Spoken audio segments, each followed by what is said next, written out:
and welcome to Balance and Wellness in Language Revitalization.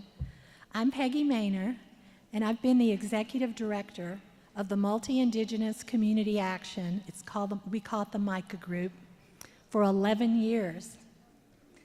I do have to say, and yeah, there are a couple of our board members in the room, but it really has been the happiest and fastest 11 years of my life. MICA is a Native-led organization, and we invite you to check us out at micagroup.org, or otherwise I'm going to go over my time if I start talking about it. Now today, we are missing our keynote, Marcey Louie. She was to be our principal speaker today, so we're sending prayers to her for a quick and full recovery because she's ill. And some of it was in her ears and she was unable to fly. So, just send us a lot of love up here. So I'll be doing a brief intro and then I'll turn the mic over to my co-presenters, Haley Laughter, the founder of Hasso Total Wellness, and Tria Blu Wakpa, both up here, assistant professor, UCLA, World Arts, Cultures, and Dance. Both are kind, joyous, healed and healing young women, young Indigenous leaders, I should say, who work with MICA as wellness facilitators for our Rethink Revitalization language cohort. Also, I want to say, I don't know if Raul is still in here, but MICA is thrilled to co-sponsor, oh, there he is. MICA is thrilled to co-sponsor this symposium this year. And Raul, you've done an amazing job. The largest ILI conference ever. Congratulations. Really, really.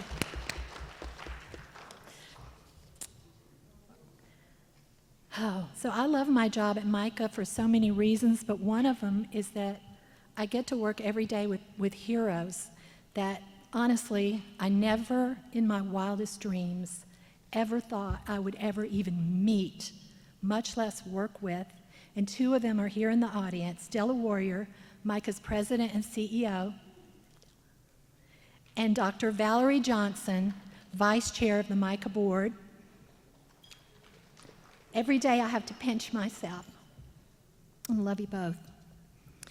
I know you may not think of yourselves in this room as heroes, but honestly, every person in this room is a hero. And if you don't believe me, I'm going to tell you why. You engage every single day in a hero's journey by restoring, revitalizing, protecting, saving something so important, so vulnerable, and so precious against, we all know, very difficult odds. And when you think about it, that's what heroes do, isn't it? Sometimes people laugh at the heroes, don't support them. Sometimes they make the hero's life difficult and their job difficult. But the hero continues on. And if the hero is lucky, if they're lucky, they come to know that it's all part of the journey. And whether you think of yourselves as heroes or not, you're leaders. You lead programs, classes, departments, communities, and tribes. And because you hold a vision for your communities, looking way out ahead to the horizon for your communities. Each one of you is a visionary. Each one of you. And your work will be legendary. Wait for it, because you're doing it for those you will never even know. Like the visionary leaders who have walked on did for you. And like their work, your work will live, because the languages will live. So it's creators' work you're doing. Because, why? Why? Because you're bringing the love to it. because you're bringing the love.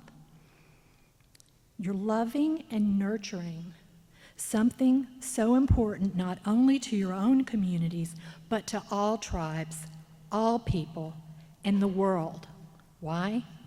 Because the unique, precious, and irreplaceable indigenous languages of Turtle Island bring a worldview, sustains a worldview that this world desperately needs. As we all know, everything is in the language. And the English worldview, me, mine, is why we're in the fix we're in. I keep an inspirational quote on my desk. Oh, I think I dropped it. No, it's right here. Look at it. It's kind of dog-eared, but it's up on my computer, and it says, it's attributed to Crazy Horse, and I don't know if any of us really know what Crazy Horse said, but the Lakotas do. If there's any Lakotas in here, they know what Crazy Horse said, but this quote, "A very great vision is needed, and the man," and I'll add, or woman, "who has it must follow it as the eagle seeks the blue of the sky." And that's exactly what we need nowadays. That's what we need. And that's exactly what you have. A very great vision. So here I am, standing up here, I'm speaking. I wasn't expecting to do a group of honest, what I just said, heroic visionary leaders. Here I am standing here. It's given me an opportunity to say what I always wanted to say about you and the work that you do. That's what my heart wanted, so I want to thank you for giving me the opportunity to speak my heart. So what does all this have to do with the MICA group in this presentation? Well, MICA exists. The only reason for MICA's existence is to support the great vision. The revitalization of indigenous cultural sovereignty, language, land, and ways of being. And language revitalization, policy, and funding is our #1 priority at MICA. We asked, and the elders told us what to focus on. They told us to focus on language. Then we asked the tribes. We did a survey in 2015. We had over 200 tribes respond, and they told us language is their #1 priority. But you know what? We already knew. So in 2016, we held a gathering of language leaders. I'm wondering if maybe somebody in here was there at Isleta. We invited 17 language, I'm putting in quotes, visionaries, because you could say experts, but we know there are no experts because you guys are the experts on your own languages. So we called them visionaries that the communities told us they wanted to hear from. And they all came. And several hundred community language leaders representing 88 tribes came. We had pretty much 4 days of open mic, and it was through this seminal meeting that MICA got our instructions about how language leaders want to be supported. And here are 3 of the things they said. 1, help us access more funding for our programs. 2, bring the visionaries to our communities. And 3, keep us all together. And so for #1, through the Cultural Resource Fund, a fund that we had at the time, MICA passed through $2.8 million in language grants to community-led language programs. And through that process, we really came to truly understand how little funding is set aside by foundations, states, certainly the federal government, how puny the support for language revitalization is. And, you know, we learned you have to fight for it, you have to educate people, and you have to be creative to get language funding. That was the subject of our presentation yesterday. And if you missed it, I have some sheets up here, right here, and one pen, so don't take my pen, on the stage, and you can sign up, and we'll send you the PowerPoints from yesterday's presentations in case you missed it and you were in another presentation. We'll be glad to send them. And secondly, on number 1, Micah co-sponsored a peer-reviewed language study with Yale University that was published in the International Journal on Equity in Health with 4 Native co-authors that has now been cited thousands of times, proving that language learning, and this was the thesis and this is what the study proved, that language learning is beneficial to health. Why? Indigenous language learning is beneficial to indigenous health, I should have said. We did it because we were trying to do what we were told to do, to open up new lines of funding for language revitalization. And we had to do it, even though we knew that we don't need a study. We don't need a study to know that. We know. But federal government doesn't seem to know. Many foundations don't seem to know. So, you know, we understand that the importance of indigenous languages has been very poorly understood outside Native country. And when we looked at where a lot of the funding was, you know, and we showed some pie charts yesterday, health is, you know, probably the top one. So we thought, well, let's try to get some of that money for language. So again, if you want us to send you a link to the language study, you can just, if you don't mind, just leave us your name and your email, and we will we'll get that to you. So for the number 2 thing that the tribes told us to do, bring the visionaries to our communities, we did. From 2018 to 2021, we hosted it's called Next Steps in Language Revitalization, and we sent Jacob Manitoa Bailey, who is now Micah's language director, he's SOC, and Leslie Harper. I think Leslie might be here. Hi, Leslie.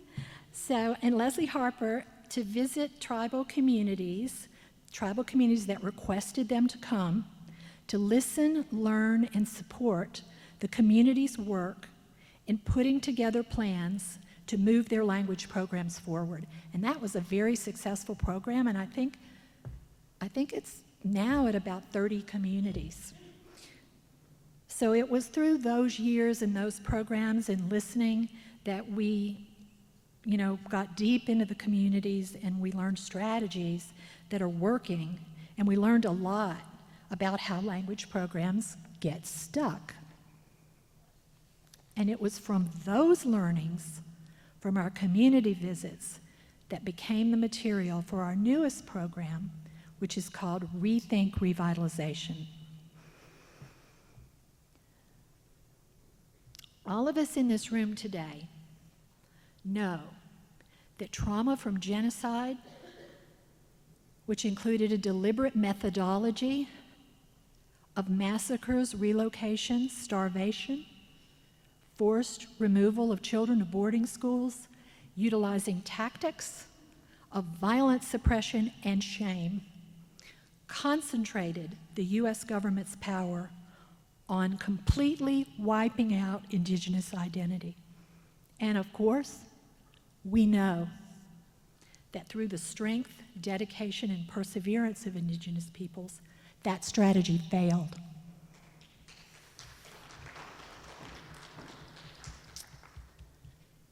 We also know that while it failed, it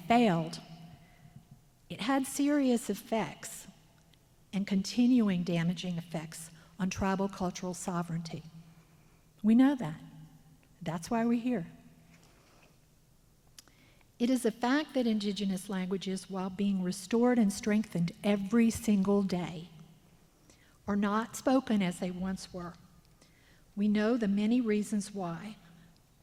But can we rethink revitalization? That's the kind of questions we ask ourselves at Micah. I wish I could walk around, but can't because you won't be able to hear me. I guess I could take the microphone out, but I'm afraid it'll make that big screaming noise that it made yesterday. So I'm going to stay back here, but we know that it's a fact that indigenous languages are being restored and strengthened every day, but are not spoken as they once were. We know why. But have we missed anything that we can do to strengthen our language revitalization programs? Is there anything we're not doing that we could do? Micah's language team decided to look the, quote, elephant in the living room right in the eye. And what we've been looking at is historical trauma that we already know about. We know the devastation of boarding schools, but we've been looking at history and all the things that I talked about already, and its continuing role in many, certainly not all, community language restoration efforts. So we decided to ask 10 young language leaders to come and look at this with us for a year. And they answered. They said yes, with great courage. Maria Yellowhorse Braveheart, I'm sure some of you know her work, has written about confronting historical trauma in communities. Some of her findings are, one, and these are just, they're not all of her findings, but educate ourselves about historical trauma and how it manifests, how it might be manifesting in communities today, in our own communities. 2, look inside ourselves to find how it may be affecting each of us personally. And 3, learn and practice healing methodologies. That's the work we're sharing with you today.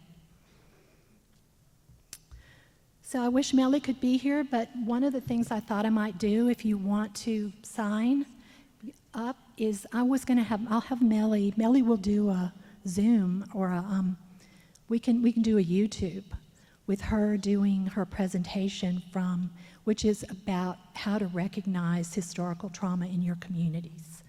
And she would be happy to do that. So, if you sign up, I think we'll probably have her do that, and we'll be glad to get that to you. So when we apologize that she couldn't be here with us today. So thank you so much. It's early in our work with Rethink Revitalization, but we're planning a new language cohort for 2025.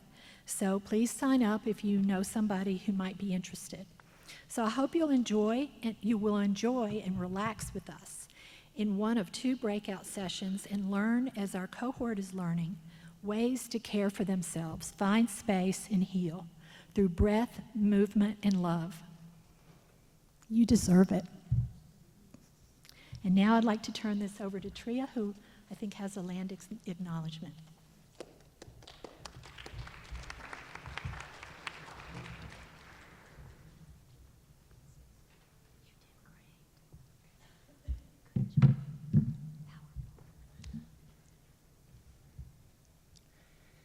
Thank you so much. I first want to express my gratitude to the Sandia Pueblo, and I'd also like to give thanks to the Micah group for bringing us here today.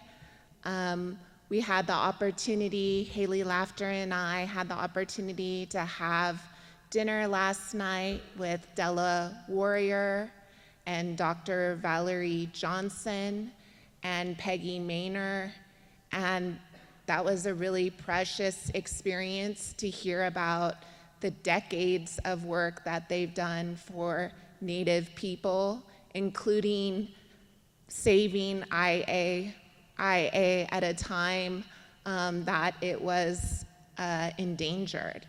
And so I just want to acknowledge them, and then also acknowledge that I know that many of you in this room have also accomplished really powerful feats, some of which are recognized and some of which may never be recognized.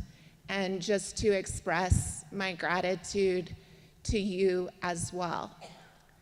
So my background, my grandmother and father on my maternal side, they met in the Philippines. My grandmother is Filipina. My grandfather was mostly Irish. And there's a similar experience there where my grandmother, they were colonized multiple times. So she spoke Bicolano, which was the language they spoke in her province. She spoke Tagalog, the national language. And then because the Spanish were there and colonized them, she spoke Spanish. When the US came there and implemented American education, US education, similar, they were trying to do there what they did here. It was different. They didn't remove children from their families, but because of that, she learned English. And also she was still there during 1942, during World War II, and she learned some Japanese. I come to this work with, as an ally and with similar but also different experiences. And it's really been my pleasure for over the last decade to collaborate with Native people, Lakota people, and also I work with California tribal people, the Tongva, the Winnemem-Wintu, the Costa, Lowen, Rumsen, Ohlone, and the Chumash. So the plan today is for me to speak for about 10 minutes, and then Haley Laughter will speak for about 10 minutes, and we'll contextualize the work that we're doing, and then we'd like for you to experience a little bit of this work. So Haley will be leading a corn meditation that is grounded in her Dene practices. And then we'll open up, hopefully we'll have a few minutes at the end to open up for Q&A. Also, we'll be participating in 2 breakout sessions afterwards. So if you want to do a little bit more movement there, you can as well. So I'm a professor of dance studies. A lot of people don't really know what that means. But basically, we approach dance the way that people approach art history. So we talk about the history and the context of dance practices. And this is relevant because one thing that the Indian boarding schools did was they attempted to instill Eurocentric or Western frameworks. One of those frameworks is Descartes' I think, therefore I am. And we understand in dance studies that what that has done is it has separated the mind from the body, from the spirit, as if these are distinct entities. And there were a number of ways, my current book project looks at this, but there were a number of ways in which this was accomplished. One way it was accomplished was through punishments. Sometimes those punishments forced children to kneel in prayer. One of the results of that is that you cope with that through disassociation, but the mind becomes separated from the body. So there's many ways that's accomplished. Another way that was accomplished is a lot of times in ceremonies, Native people sit on the earth, on the ground. They're connected to Mother Earth. Now, often people, like if you look at this room, we sit in chairs. We're separate from one another. We're disconnected from the earth. Last night I was wearing boots, right? I'm disconnected from the earth. So there's a way, when you have moccasins on, you can feel, sometimes you can feel the ground, you can feel its temperature. There's a connection there. So there's many, many ways in which that was accomplished. What's interesting is that although this was imposed on bodies and bodies were targeted, it's also through our bodies that we can access healing, that we can bring together that mind, body, spirit connection. And I think one of the things I've learned most from the Native academics and teachers and practitioners I've learned from is that mindfulness is not separate from indigenous philosophies and understandings. It's inherent to it. It's inherent to it, right? So one way we can think about mindfulness is anything that brings us into the present moment. Smudging, right? You see the fire and the burning of whatever medicine you're using. You smell it, right? A lot of times people think about aromatherapy today as, like a little bottle, but that's present in these different practices. Sitting on the earth, that's already present in these practices. Dance, it's still there. The mindfulness is still there. Dance accomplishes a number of different things. There's a healing happening, right? So for instance, in the jingle dress dance, that's a healing dance. Often one of the ways that it's taught is that one foot never leaves Mother Earth. So that connection with Mother Earth is maintained in the dance. Some people say that the sounds of the cones when people are dancing together, that also has healing properties. So if you think about the different senses that we have, you can start to think about, okay, how are these practices mindful? How are they healing? Even eating can be a mindful practice. Thinking about what we're eating, where it came from, who prepared this food, who else in our families may have prepared this food or ate this food. So there's a lot of connections there. Am I doing okay on time? Yes. Like 5 minutes? Or? Okay. I also didn't know I was going to be speaking, so kind of winging it. I also want to give you another example.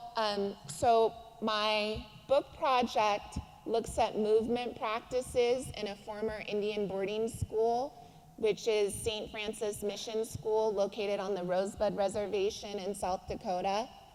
And a lot of times we think about how the Indian boarding schools, the violence that they inflicted, and all of that is true.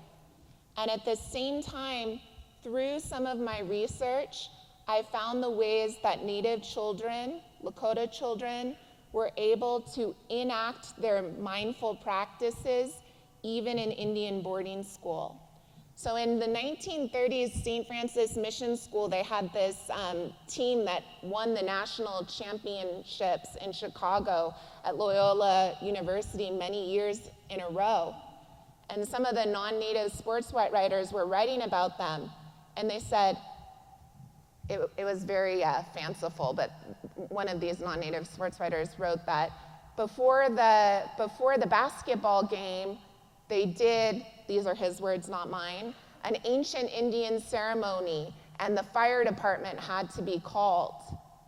And some scholars, Daves and Claw, later on, they write that they don't know what happened. It's obviously steeped in stereotypes, but they probably burned something. Well, very likely they had a Lakota coach at the time. Lakota people today, they smudge before they play basketball, and that's likely what was going on there. Also, there's this really amazing documentary called Reconciliation and Roundball, and they interview this coach who used to play, actually he was first the mascot when he was 5 years old, Lakota. His name is Collins Jordan. And he says, they tried to teach us basketball, and there's a lot of ways that we can think about basketball that it promotes like settler capitalist values, But he said, we didn't play that way. Everyone's looking for a high point man, like individualism, right? He said, we didn't play like that, and it really threw off the other teams because we played together as a community. And he called it, he said, what we were doing when we were out there, our basketball strategy in the Indian boarding school was the Lakota concept of victory togetherness. So I guess the final thing I want to share that I think might be interesting interesting for you is that often when we think about Native sovereignty, we're thinking about legal sovereignty. But scholars, Indigenous scholars such as Mikey L. D'Angeli, Michelle Reheja,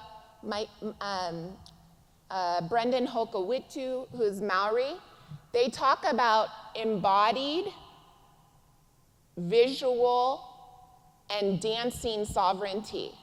So what they're saying is, through these movement practices, whether it's ceremony or dance or running or singing or cooking, whatever it might be, that is a way of expressing sovereignty. And so when you think about it, the children and the survivors who were in Indian boarding school, they were expressing sovereignty. And that embodied dancing, visual sovereignty is actually inextricable from tribal or legal sovereignty. Because at the most basic level, in order to have Native nations, you have to have Native people. And so I think that's really powerful, and it shows, one, the ways that children and Native ancestors and Native survivors were really contributing to the project of building and strengthening Native nations, even in these horrific conditions, and also that these movement practices are very important because it's all connected, right? So thank you very much, and I'm going to introduce my sister Haley Laughter. I've known her for a number of years. I first met her as a fan, so it's really, I'm really honored to be able to work beside her today and collaborate with her. Probably in about 2016, a lot of Native people weren't visible on social media doing yoga, and Haley was posting these really stunning photographs of her and her Dene regalia on Dene lands, doing yoga, practicing yoga, teaching yoga in a Hogan. Am I saying that right? And so I first met her doing that, and it's, as beautiful as she is, she's also incredibly wise and very well versed in both yoga philosophy and Dene philosophies. Please help me welcome Haley.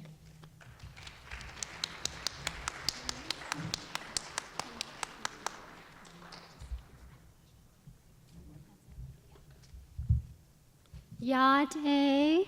How many Navos do we have here? Dene? Yad-e, she-e, Haley Laughter, Yenishne, Bit-ani, Nishle, Torochini, Bashachin, de Bethleshini, Edashache, and Tachini, Edashanali. My name is Haley Laughter. I am from Salt Lake City, Utah.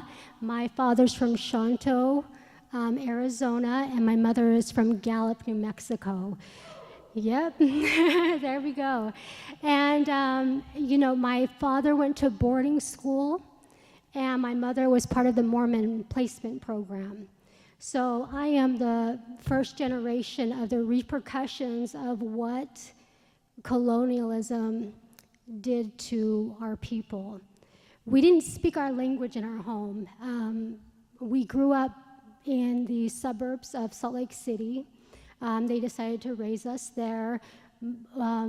But even though we were away from the reservation, we still had the same energetic ailments there in our home, which included alcoholism, domestic violence, I was raised by adults, or raised with adults, but not by adults.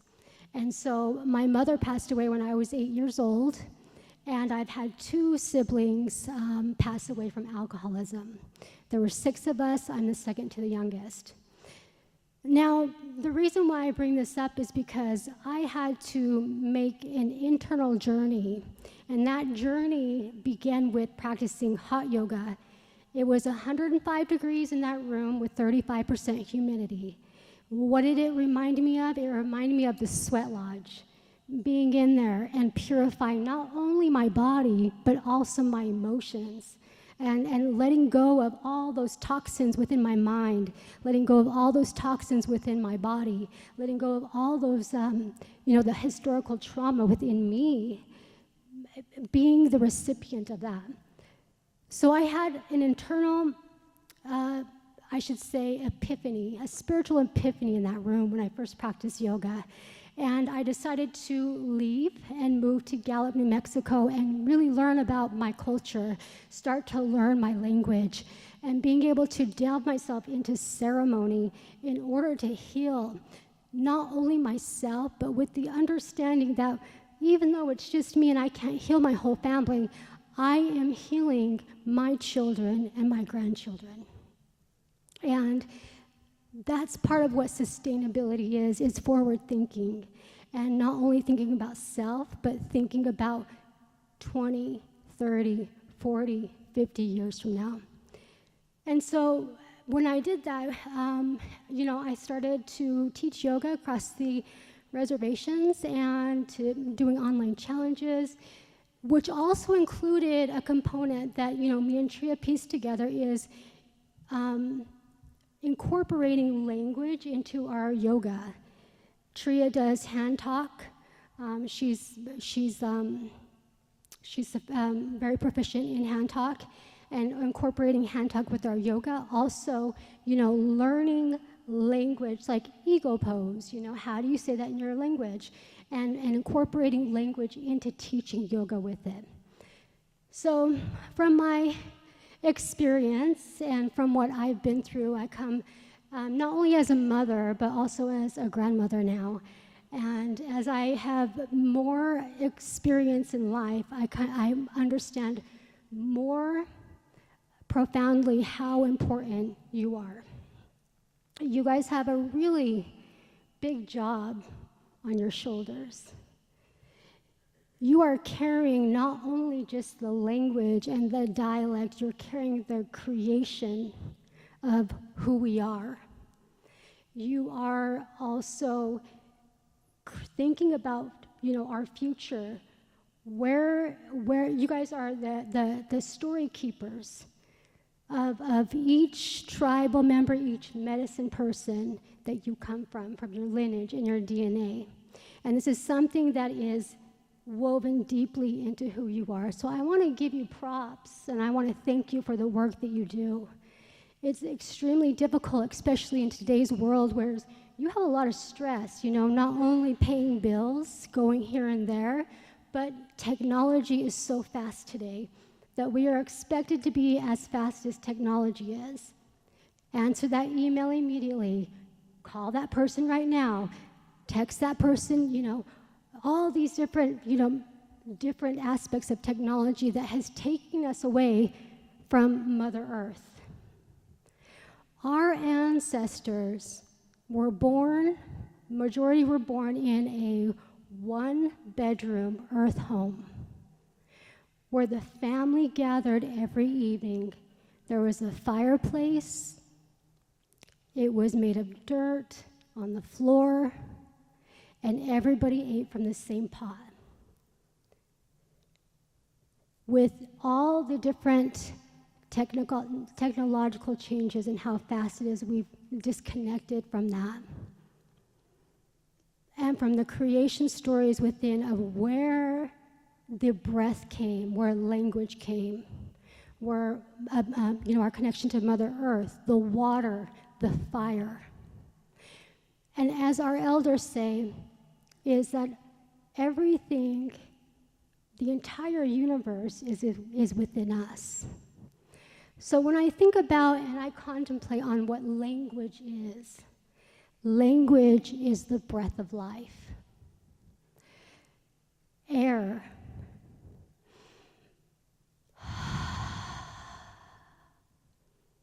Take a breath.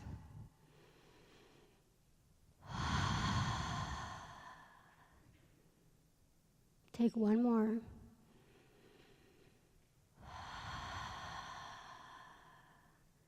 That breath within you is what sustains you in this experience that we're having here called life. We come into this world with our first breath and we leave with our last breath. The air, the wind in our body is also how we speak. We use the air in our lungs and our mouth to create different words, to say different things. And one meaning may have several different meanings, right? But that air, that wind is sacred within us. And when I think about language and I think about, the element of air, wind, we have a creation story in the Diné culture where the first air, the first breath came from the top of our head. And when we took our first breath, it came through our body like electricity. And it came out our fingertips and it came out our toes. And that's why we have the fingerprints. That's the wind coming out, or the different patterns on our feet. It came out of our hands and our toes. And so really when I think about how sacred our wind is, our language, when we look at the scientific fact of what breath does, it regulates the the central nervous system, which is fight or flight. Fight or flight is what was used for survival for our ancestors, getting through colonialism and the different cyclic abuses that were perpetrated and are still going on. With the breath, you can regulate the nervous system just by simply inhaling and filling the belly and exhaling. Bringing yourself to the present moment and at the same time calming down. Taking that moment of grace to really understand, what am I feeling? Why am I feeling it? Where is this coming from? And do I really need to feel anger? Transmuting that energy by first acknowledging it, that emotion. So with breath, it allows us, with language, it's the words that we speak and how we use them that can either injure someone or can empower someone. And you always have the free will to choose how you're going to use that wind, how you're going to use it. And that's the beautiful thing about our culture, is the connection that we have with the more metaphysical or spiritual sense of who we are. Scientifically, when we inhale oxygen. When we exhale the air out, we actually feed the trees and the plants CO2. And that's one of the ways that we are interconnected with the breath, with our life. We are connected to everything on earth.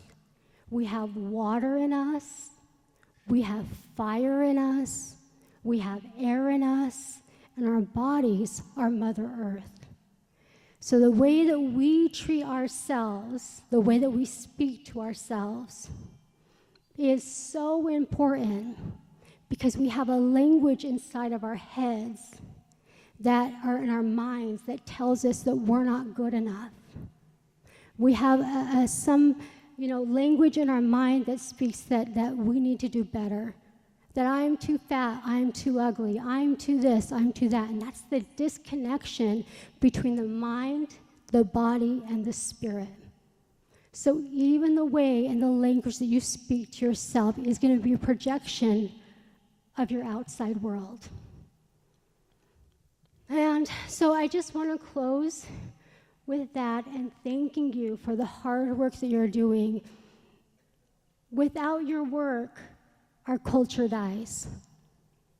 And it is so needed. And I want to thank Micah, the board, the president, and everyone who has made this come together. And I want to thank the Sandia Pueblo also for allowing us to be here on this beautiful land, in this beautiful hotel, and providing this beautiful food, and Raul for head spearing all of this.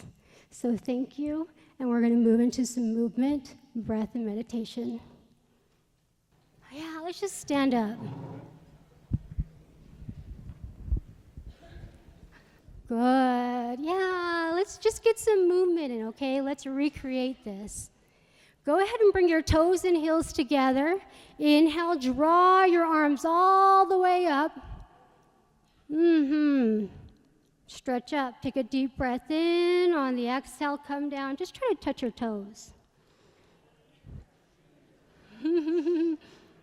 Snap, crackle, pop. Inhale, draw your arms all the way up. Stretch up. Good. Now look up towards the sky. Exhale, come down. Try to touch your toes. If not, you can just touch your knees, bend the knees a little bit. Just shake it out now. Bend your knees right, left, right, left.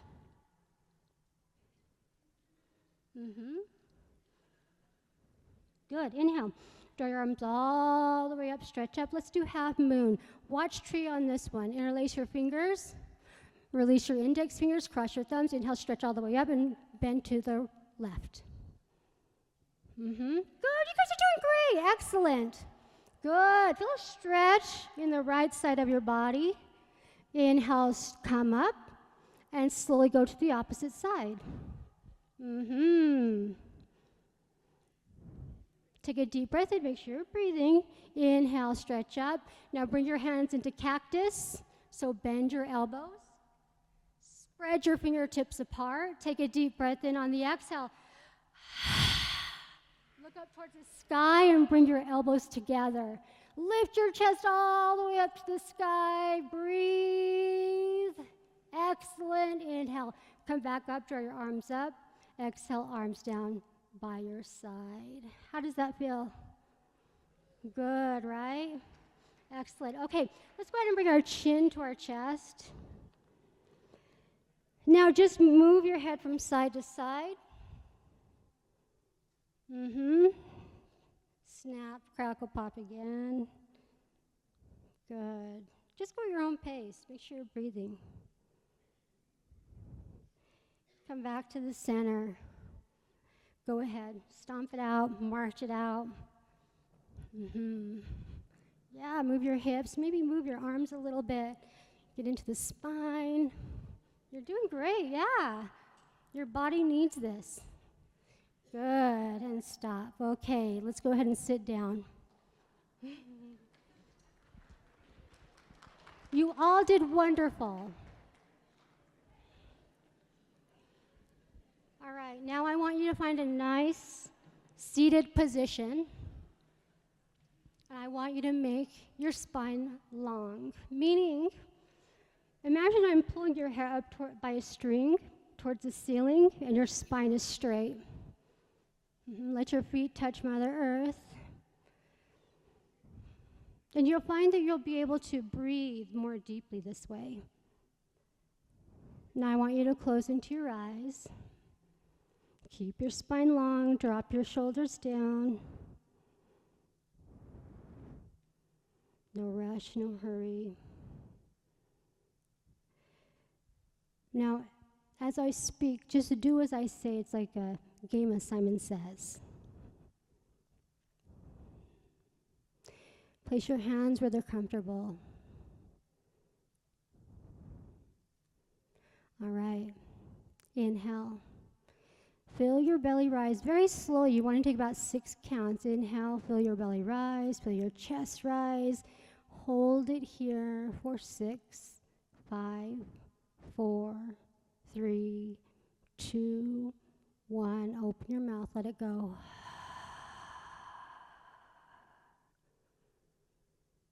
Inhale, 1, 2, 3, 4, 5, 6. Hold it. 6, 5, 4, 3, 2, 1. Exhale. Beautiful.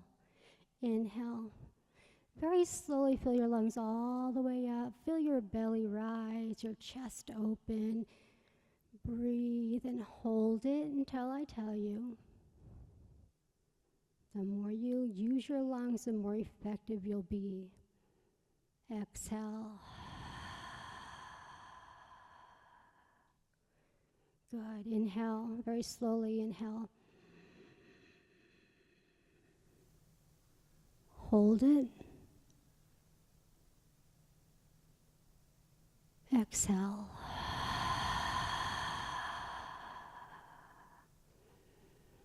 Good. Now take a couple breaths, however many seconds to inhale and exhale. Just come to a natural state of breath.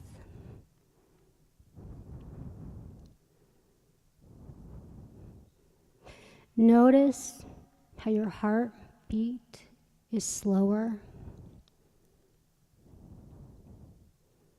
Notice how you're calm. Release any tension in the body. Connecting to Mother Earth with your feet.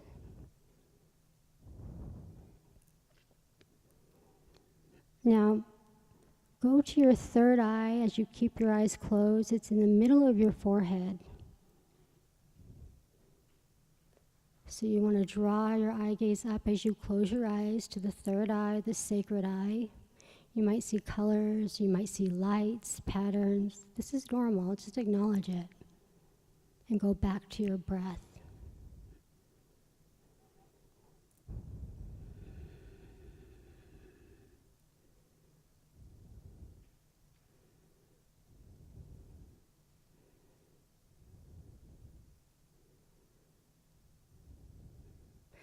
One of the most important plants for Diné Pueblo is corn.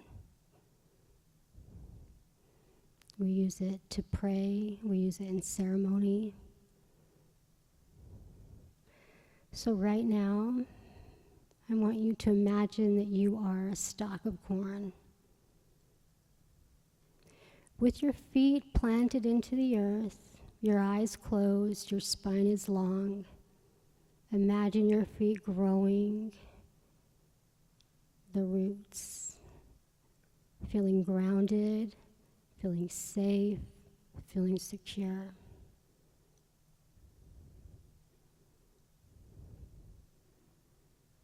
Those roots are deep. Those roots are strong. Those roots are resilient. Your legs become roots. Moving into the earth as you breathe.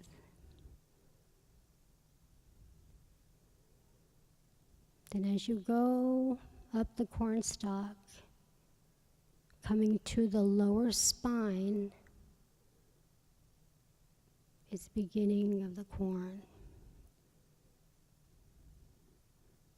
Take a deep breath in. Exhale. Inhale. Exhale. The beginning of the cob where all the kernels are growing, going to the middle of the spine, up to the cervical spine, where we harvest what we eat. And imagine your rib cage, your arms, an extension of the corn husks growing out.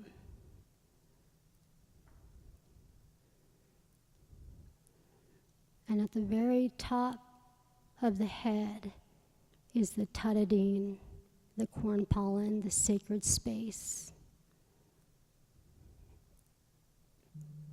Seeing a white light, the sunshine coming down, not only for protection, but for warmth, surrounding you in light, in warmth.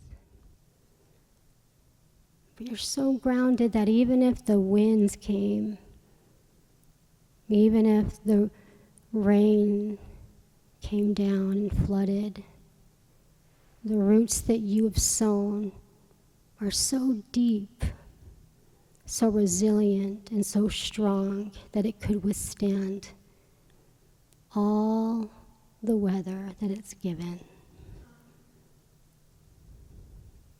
The nourishment that you receive not only from the sun, but from the water, from all the different altitudes, elements that surround you, and sharing the nutrients with your roots to the other people surrounding you.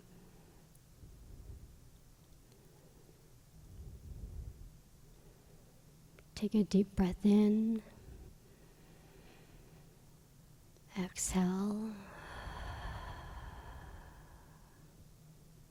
Inhale. Exhale. Inhale. Exhale. Last one, take a deep breath in. Make this the best breath you've taken ever in your life and hold it. Exhale. Now I want you to open your heart, visualizing opening the heart center, allowing that light to shine in and to shine out. Transmuting and sharing with everyone around you.